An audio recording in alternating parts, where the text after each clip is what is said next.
كتاب جاءنا في دفتيه من الإعجاز ما امتدت قرون.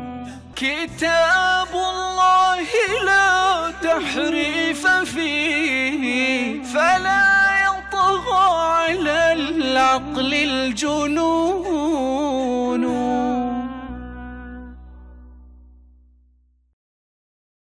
السلام عليكم. هل صلى علي رضي الله عنه إماما بالناس في مرض رسول الله صلى الله عليه وسلم؟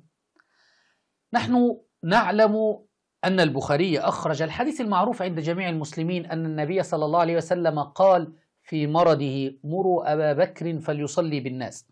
فلماذا لم يقل النبي صلى الله عليه وسلم: مروا عليا فليصلي بالناس؟ وكيف أصبح عليا مأموما وهو إمام على أبي بكر كما أنتم تزعمون أيها الشيعة؟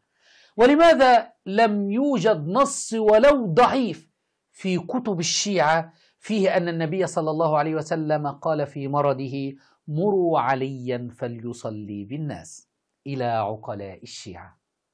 ها ها ها ها ها ها